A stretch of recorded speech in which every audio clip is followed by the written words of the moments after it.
अध्यक्ष महोदय, वित्तीय वर्ष 2025-26 के वार्षिक बजट के 3 तारीख को रखा गया और उस पर 2 दिनों से लगभग 19 माननीय सदस्यों ने अपनी बातों को रखा है। आज बिहार में लगातार नीतीश कुमार जी के नेतृत्व में सबका साथ, सबके विकास के साथ साथ न्याय के साथ विकास, इस प्रदेश में आप सोचिए कि जहां 23,000 करोड़ का बजट था उसको आज बढ़ाकर 3,17,000 करोड़ का बजट आदरणीय नीतीश कुमार जी के नेतृत्व में हुआ। और आप देखेंगे कई मानकों में जिस तरह नीतीश कुमार जी के नेतृत्व में काम हुआ वो अपने आप में अनोखा है। लेकिन मैं जरूर ये कहना चाहता हूं प्रथम कि 2025-26 में जो कई चीजों का स्वरूप बनाने का काम आदरणीय नीतीश कुमार जी के नेतृत्व में हुआ है।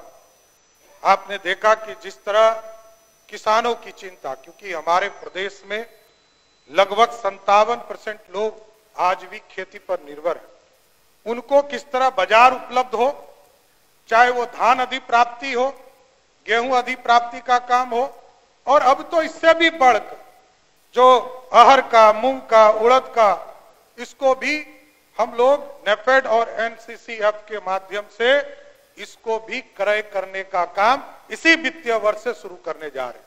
ये अपने आप में अनोखा है कि हमारे लोग जो किसान है उनको उचित मूल्य मिल सके, उसकी व्यवस्था की जा रही है।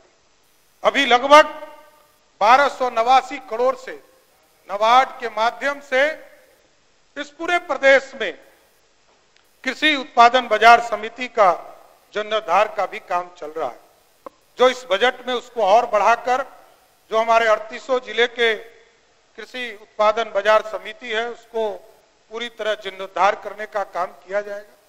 और इसके साथ साथ जो सभी प्रखंड है, प्रखंड के स्तर पर 2 बड़े फैसले लिए गए हैं। जिस तरह सुधा के दूध को कल तो आदरणीय मुख्यमंत्री जी शुरुआत करने वाले हैं।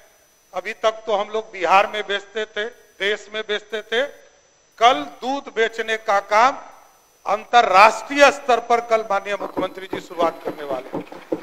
तो अपने आप में अनोखा है कि हम दुनिया के मार्केट में जा रहे हैं। हम प्रदेश के मार्केट में गए, असम से लेकर बंगाल तक हम दूध भेजने का काम शुरुआत किए। मछली उत्पादन का काम लगभग दुगना हमारा मछली उत्पादन हो चुका है। अंडा लगभग 1.5 गुना से अधिक उत्पादन हो चुके। तो इस सारे चीजों को प्रदेश के स्तर पर अपने प्रखंड में कैसे रखें, इसके लिए भी चिंता हम लोगों ने किया। अभी सभी अनुमंडल और सभी प्रखंडों में कोल्ड स्टोरेज निर्माण के लिए चरणबद्ध तरीके से इसकी पूरी व्यवस्था की गई और स्वाभाविक है इसके लिए एक पूरी समिति चाहिए। तो अभी लगभग 300 प्रखंडों में प्राथमिक सब्जी उत्पादन सहकारी समिति का गठन हो चुका है। इसको 500-3400 ब्लॉक में इसका निर्माण का काम शुरू किया और उसके हो जाने के बाद हम लोग इसी वित्तीय वर्ष में जिस तरह सुधा का दूध उपलब्ध कराने की चिंता कर रहे हैं, उसी तरह गांव में जो सब्जी उत्पादन का काम होता है, तरकारी सुधा आउटलेट भी सभी प्रखंडों में खोलने का काम किया जाएगा। इसलिए साथ मैं स्पष्ट तौर पर बताना चाहता हूं, कई लोग ये चिंता करते हैं कि बिहार में बाजार कैसे मिलेगा, और बाजार इसी के लिए हम लोगों ने महिलाओं के लिए, आदरणीय मुख्यमंत्री जी तो लंबे समय से स्वयं सहायता समूह के लिए, जीविका दीदी के लिए काम कर रहे हैं। और जहां 1000 की संख्या में महिला स्वयं सहायता समूह में थी, आज 10 लाख स्वयं सहायता समूह बिहार में है और 1,31,00,000 महिला उससे जुड़ी हुई है। ये अपने आप में अनोखा है कि जिस प्रदेश के 18 वर्ष से अधिक की जो महिला है, उन सब में से 1/3 से अधिक महिला स्वयं सहायता समूह से जुड़कर अपने जीवन का आत्मनिर्भर बनाने का काम करें, उसकी भी चिंता हम लोगों ने अपने बजट में किया है। महिलाओं के लिए हाट का स्थापना करना, बड़े शहरों में वेंडिंग जोन पूरी तरह स्थापित करने का काम किया जाएगा। इसके साथ साथ हम उनको फिट भी रख सके, अपने जीवन को स्वाभाविक अपने परिवार के लिए जीती हैं, अपने पति और बच्चों को जब देख पूरा व्यवस्था करके वो फ्री होती, उसके लिए भी हम लोगों ने तय किया है कि अभी हम लोग प्रयोग के तौर पर फिट कैसे रहे, जिम ऑन व्हील उनको उपलब्ध कराने का काम करेंगे, जिससे कि वो फिट रहने का काम कर सके। इसके साथ साथ उद्योग, क्योंकि स्वाभाविक है उद्योग जब तक नहीं बढ़ेगा हम आर्थिक रूप से समृद्ध नहीं हो पाएंगे। हमारे यहाँ कोई माहौल नहीं था। कई साथी कहते हैं लालू जी का राज, लालू जी का राज।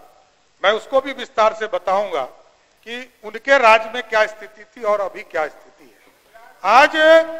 आज पूरी स्थिति को आप समझिए कि आज बिहार जैसे प्रदेश में 1,81,000 करोड़ का इन्वेस्टमेंट आया और आपको बताते हुए खुशी हो रही कि आदरणीय मुख्यमंत्री जी का निर्देश था कि सिंगल विंडो सिस्टम से इसको तुरंत जमीन उपलब्ध कराने का काम कीजिए। तो लगभग 72,000 करोड़ की राशि के लिए हम लोगों ने जमीन भी उपलब्ध कराने का काम किया और इसके साथ साथ लगभग 3,000 एकड़ जमीन लैंडलॉक स्टेट माने जाते हैं बिहार। इसके बावजूद कई जगह माननीय मुख्यमंत्री जी के सहमति से जमीनों को क्रय करने का काम सरकार ने किया।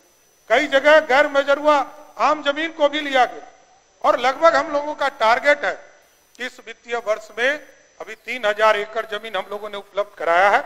आगे के दिनों में इसको 10,000 एकड़ उपलब्ध कराकर बिहार में पूरी तरह उद्योग का माहौल बनाने का काम किया जाए।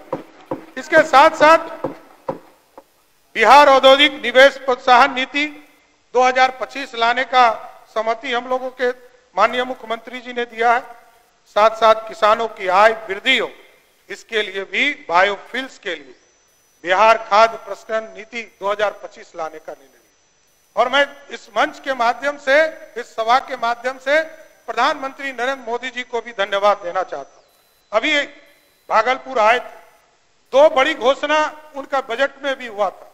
एक मखाना बोर्ड का निर्माण, जो आदरणीय कृषि मंत्री जी स्वयं आए और दरभंगा जाकर अपने से किसानों के बीच में कैसे खेती होता है उसको देखने का काम किया और उसके लिए भी 100 करोड़ रुपया अलॉट करने का काम केंद्र की सरकार ने किया। फूड प्रोसेसिंग इंस्टीट्यूट के तौर पर कैसे हमारे यहाँ केला है, हमारे यहाँ जो मकई है, हमारे यहाँ जो फल है, ड्रैगन फ्रूट हमारे यहाँ होते हैं, इसको कैसे प्रोत्साहित किया जा सकता है, मक्का का, लीची का, इन सब चीजों को कैसे और आगे बढ़ाने का काम किया जाए। तो ये पूरे चीजों का अध्ययन किया जाए। अभी प्रधानमंत्री जी ने 3 और बड़ी घोषणा की कि सेंटर ऑफ एक्सीलेंस के तौर पर भागलपुर में जर्दालू आम के लिए, मुंगेर में और बक्सर में टमाटर और प्याज के ऊपर सेंटर ऑफ एक्सीलेंस बनाने का निर्णय लिया है, जिससे कि स्वाभाविक है कि हमारे जो किसान हैं वो कैसे आत्मनिर्भर हो सके, उसका पूरा अध्ययन करने का काम किया जाए।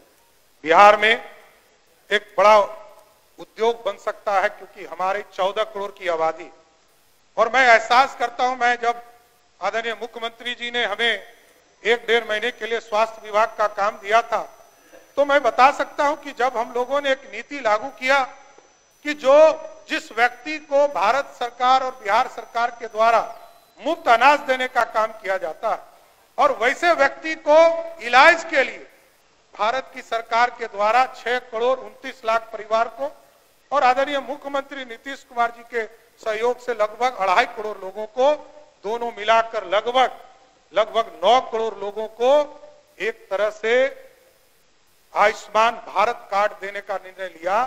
मैं जानकर आश्चर्य करता हूं कि जब मैंने ये फैसला 2 मार्च 2024 को आदरणीय मुख्यमंत्री जी के सहमति से लिया, तो 15 दिनों में, मैं 17 तारीख को दूसरे मंगल जी माननीय मंत्री हो गए और इस 15 दिनों में 2 करोड़ लोगों का रजिस्ट्रेशन इसी बिहार में आयुष्मान भारत कार्ड में गरीबों का होने का काम किया।